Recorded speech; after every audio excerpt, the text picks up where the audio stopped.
Guys, welcome dito sa The Sun at Tarot. Ang reading nito ay for collective for anyone who can resonate sa reading ito. This is a general and a collective reading. Your energy at this time.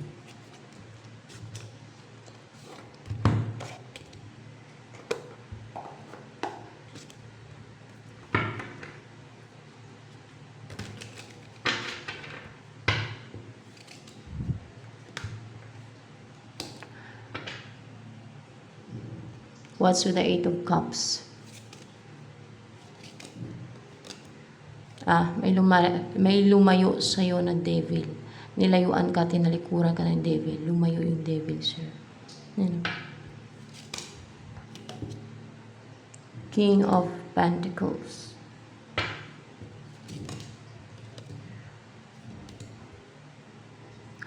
Knight of Pentacles. In reverse.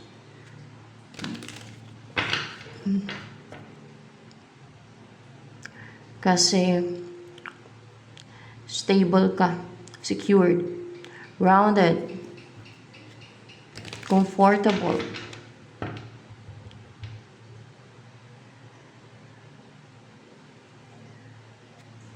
Hindi na naging committed ang devil na i-destroy ka, i-ruin ka. Ace of Wands, what's the Ace of Wands here?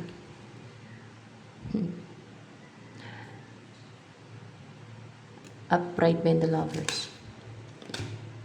In reverse. Ay magte-take action actually, no? Merong on fire na mag-take na action sa'yo. Someone na hiwalay kayo, someone na hiwalay siya. In separation, maybe you're in separation right now. Ano yung energy ng person na yan? Ace of Swords. Kasi maliwanag yung isipan niya. Nagtagumpay siya. Na-ward off yung mga blockage, yung mga humihinder, yung mga pumipigil.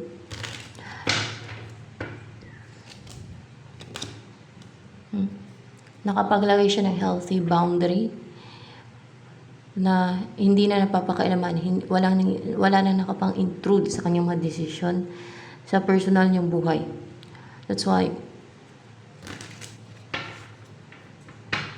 ano yung feeling sa'yo nitong person na mag-take na action sa'yo? The Chariot and Reverse.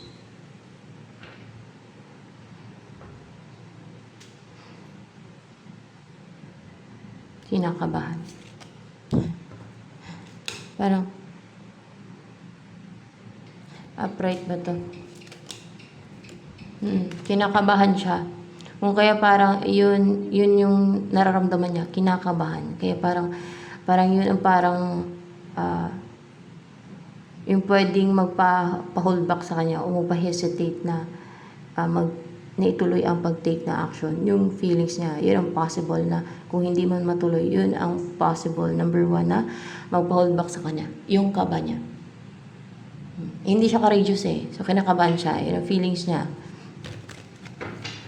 Ano ang clarification na naman yan? Ano yung body mo energy niya?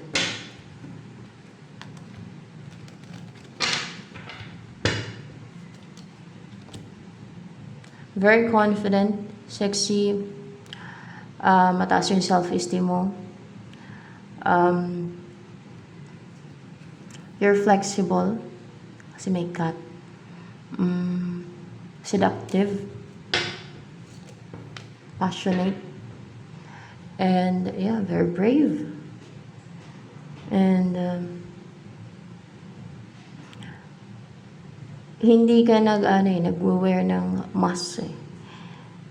Kung meron mang nakatakip sa mukha mo or sabihin na nating pretensions maybe in the past, eh, tinanggal mo yon, no? Or kung nakipagplastikan kayo, tinanggal mo yon, nagpakatuto ka. O, diba? Parang ganun ba? Matapang ka na i-reveal, ipakita yung sarili mo, kung ano ka. Yan. And then, ano pa about sa'yo?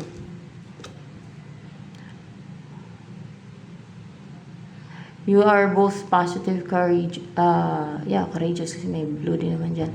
And brave, optimistic, and passionate, and assertive, bold, and daring.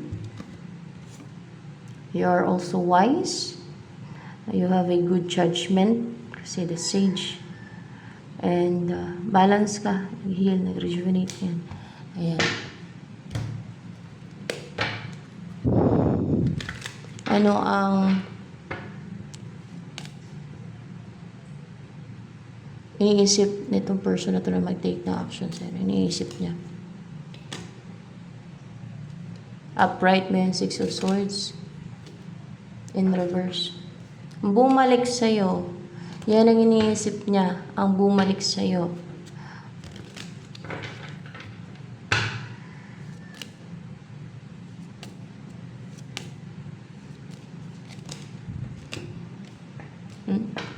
Na talagang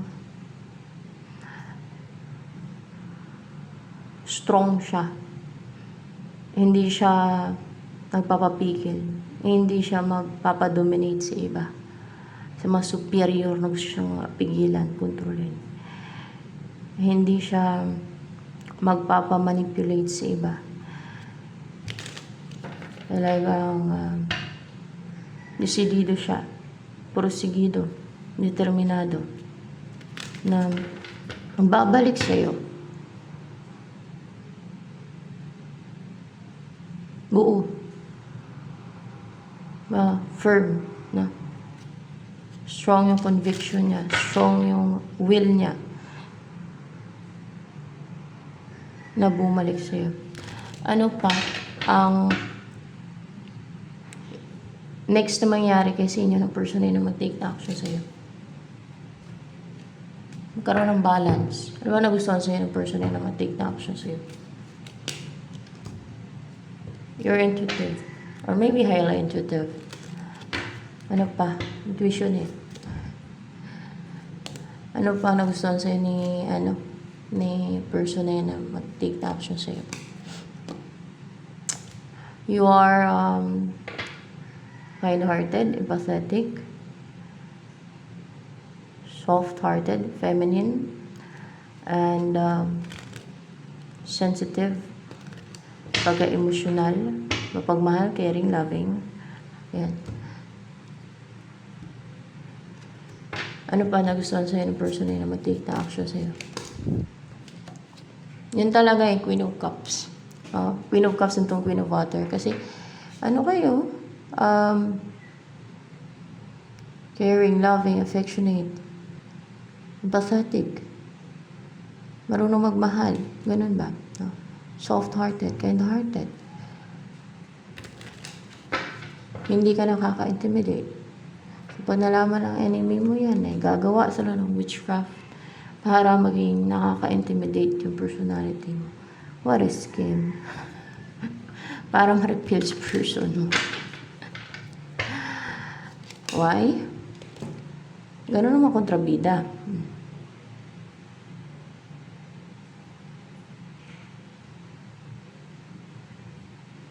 Kasi, bakit? Ito yung sagot. King of Swords. In reverse. Para hindi gumana ang loob ng person mo sa'yo. Para hindi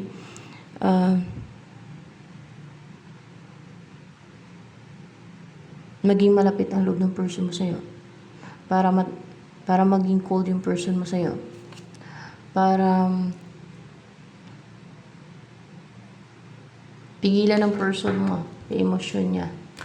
Yung sarili niya mag-take action. Pag nakaramdam na-intimidate sa'yo. No?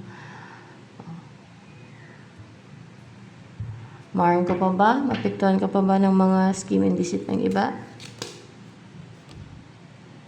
Oo, apektuhan ka pa, maharang ka pa. Ng mga superior na yan. Maharang ka pa ba? Mapektuhan ka pa ba ng witchcraft nila? Yan, hindi. Hindi daw. Yung witchcraft, sir, may depensa ka o palagi kang nanalangin, protect yourself, that's why.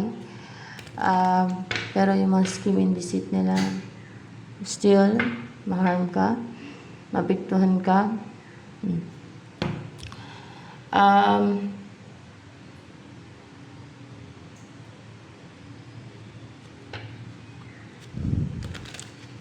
Sample ng scheme and deceit nila. Ano ba yung scheme and deceit nila? Psychic attack. Yeah, psychic attack. Like psychic attack. Ano pa yung scheme and deceit nila? Ill-wishing. Yeah, ill-wishing. Isa pa yan. Nakapang-boost ng baggage din. Knight of Cups. Meron sila mga sinusuyo sa'yo. Fixation. Sinusuyo fixation. Isa pa yan. Their fixation.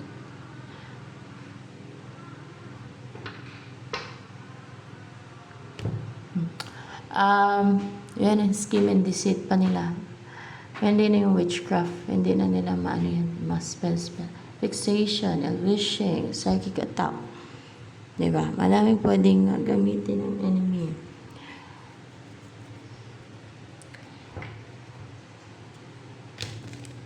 Lalo na if they're so eager to harm you, to destroy you.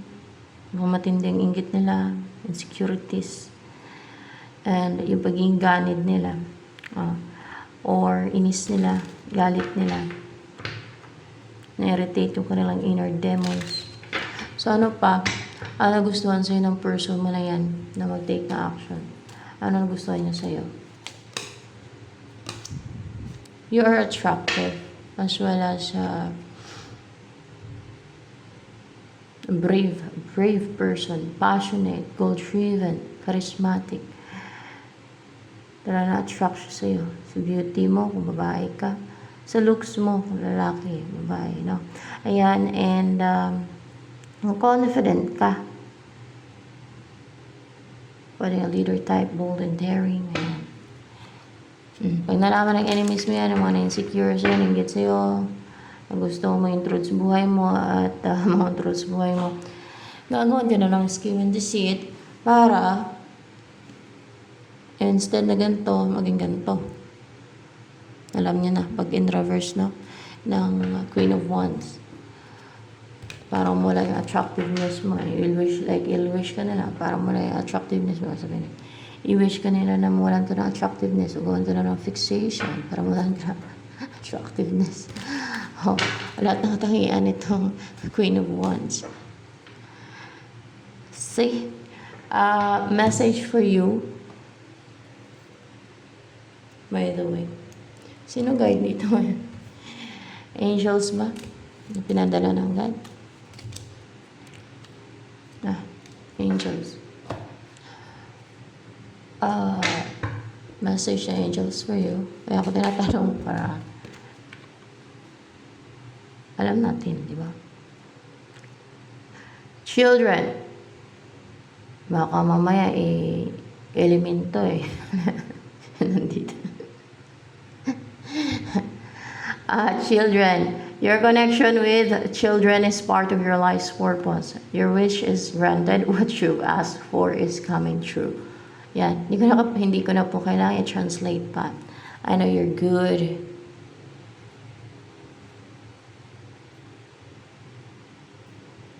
In English language. Ano pang about sa'yo? Wishes.